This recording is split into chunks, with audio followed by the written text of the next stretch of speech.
What is going on, Raptors Nation? It is Luca here, back with another video. Hope you're all doing well. I'm going to talk about a wild, fun game that just went down. The Toronto Raptors, they did not win, but they put forth a much better performance than the last two we saw from this team. I'm going to talk about it. Do me a solid, everybody. Hit a like on the video. It helps it a ton. And please subscribe to the channel for more Raptors content just like this. So this was the game that was circled on everybody's calendar on Valentine's Day. Pascal Siakam's official return to Toronto since he was traded by the Raptors to the Indiana Pacers back on January 17th. This game was highly anticipated, and there was a lot going on for this one. Scotty Barnes got his All-Star ceremony, and then the Raptors paid tribute to Siakam, had a nice ceremony for him, and then it was time for the game. And this was just a good old-fashioned track meet. I mean, very little defense played, a lot of points scored. Final score in this one, Pacers 127 to 125. Raptors, they did a good job in this one, and they had the lead going into halftime. But then Indiana, this is how they beat teams. They force teams to play their style of game and their pace, and then eventually the other team wears down, and then Indiana ends up just showing you why this is the most electrifying offense in the NBA. They don't play defense, but they put up a ton of points. And at the end, it was just simply overwhelming for the Raptors. And this game came down to the wire. I mean, absolute cinema. The last stretch of this one, guys, was unbelievable to watch.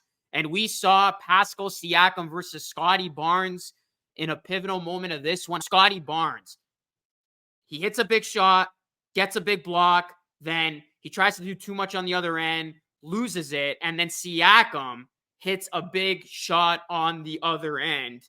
And then the Pacers hit one of two from the free throw line. Raptors had a chance there at the end to tie it, to send this wild game into overtime. And then it was RJ Barrett who got the game's final shot for the Raptors, but his shot no good as the Pacers survive. So we are going to look at this one, guys, from the Raptors first. I mean, Scotty Barnes, all eyes were on him. Obviously, Scotty, he had the outfall of what happened in the previous game against the Spurs. He had a very, very off night. His body language wasn't good. He had the situation, the incident where he left the bench early. There was a lot of talk about that. I did a video about that yesterday. So all eyes were on Scotty to see how he was going to respond after that controversial outing.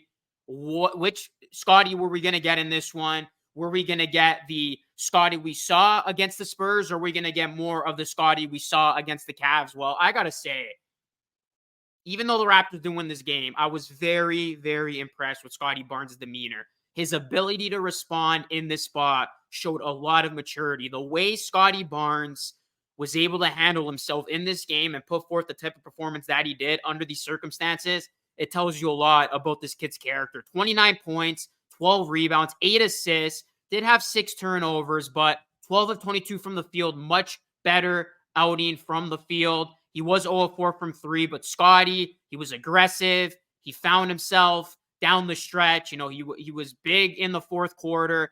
Obviously, hitting some big shots. Would have liked to have that possession back, which then led to Siakam getting the big bucket on the other end. But all in all, I thought Scotty was big. 5 of 5 from the free throw line.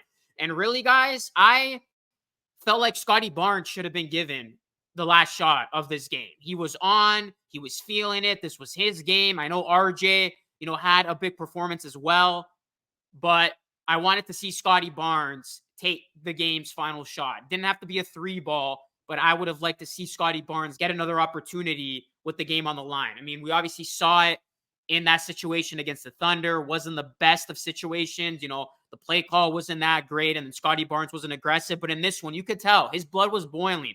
This was a much different Scotty Barnes, and one we haven't seen in a while. He wanted to get it going. He wanted to respond, and I feel like the game's last shot should have went to Barnes here because Raptors are in a rebuild. You want to be in these meaningful reps late in games. And I think Scotty Barnes should be the guy who gets touches late in games and really, has an opportunity to prove himself in those big moments. So that's the thing I would have changed. But Scotty Barnes, Big game, big bounce back game. Love to see it. RJ Barrett missed the game's final shot, but he did have a nice outing, 23 points, 9 of 17 from the field, 9 rebounds, 3 assists. And then you look at Emmanuel Quickly, he had 14.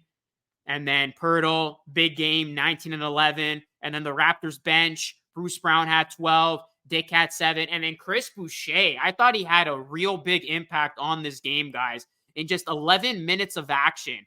And in his first real minutes of action in a while, because this was a guy in Boucher who hadn't played in the last 4. And then before that, he was just coming in garbage time, effectively fell out of the rotation. He got minutes in this one. And he was big in 11 minutes, 10 points, 4 rebounds, a block, a steal. We'll see now if Darko plays Boucher more here. Obviously, the Raptors were probably trying to trade him at the deadline. Didn't happen. He's on the roster, still has a year left on his contract. So, I mean, I know he doesn't fit into the Raptors' long-term plans, but if Boucher is going to be giving you this and playing high-energy basketball, you got to play him some more. So it was really nice to see Boucher get a real opportunity here, make the most out of it. But the Toronto Raptors, guys, you know, I know they lost, but they did show a lot of good things here. Their three-point shooting was terrible. They shot at 23%, but they were 51% from the field.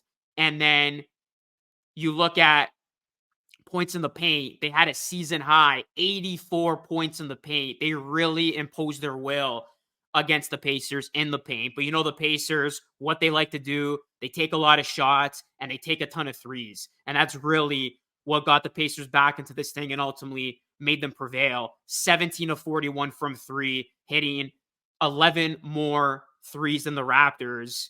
And this is a Pacers team that loves to get up and down the court, and they take a ton of threes. And they shot it pretty decently from deep at 41.5%. And then how about the guy who made it happen? Just as you would expect, Pascal Siakam, all eyes on him, his return game to Toronto. After getting off to a slow start, he delivered in the second half. I got to say, scored 16 of 23 in the second half, was big late in this one, hit a big shot with a few minutes to go, and then had that other shot that went in over Barrett that gave the Pacers the 3-point lead. So you look at Siakam, I mean, he delivered when he needed to. He had 23 points, 7 assists, 5 rebounds overall, a block, a steal, and he did have 5 personal fouls, but able to stay in the game, stay in late, and I really love those final last sequences where, you know, he and Barnes were matched up against each other. Outside of Siakam, who, by the way, led all Pacers scorers, Halliburton had 21, and the Pacers got some nice production from their bench, Toppin 15, McDermott 13, and Shepherd, got to give him a ton of credit. He had some big threes in that fourth quarter.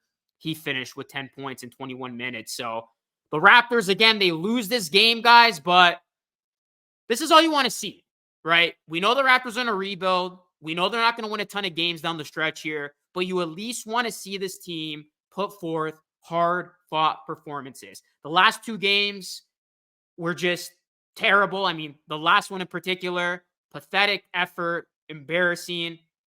And the Raptors, it was nice to see that they followed that up by putting up a nice effort against a team in the Pacers that obviously are going to have some big aspirations come playoff time, since they've made the big trade of trading for Pascal Siakam. So this is what you want to see. The Raptors looking good, fighting hard, even if it results in losses, at least they show signs of life and not a team that looks completely like a mess. So the Toronto Raptors, guys, they fall. They are going to be 19 and 36 going into the All-Star break, as it has been a really, really wild and up and down first part of the season, mostly downs for this Raptors team. But now they're going to get a full week off. Scotty Barnes is going to go to Indiana for the All-Star game. Going to be great to see him in that environment. And the Raptors' next game will be next Thursday against the Brooklyn Nets. So the Raptors going to be getting 8 days off here until their next game, including the rest of tonight. So, yeah, no Raptors basketball for a week. Raptors get to rest, but there will be a lot to look forward to this weekend because, like I said, Scotty Barnes is an all-star, and we will get to see him play in that all-star game. So I will do something on that once the game happens. But, guys, let me know your thoughts of the game. Hit me up down below. Hit a like on the video. Subscribe to the channel if you're new. That is it for me. It's Lucas signing off. Thank you so much for watching. Until next time, stay safe.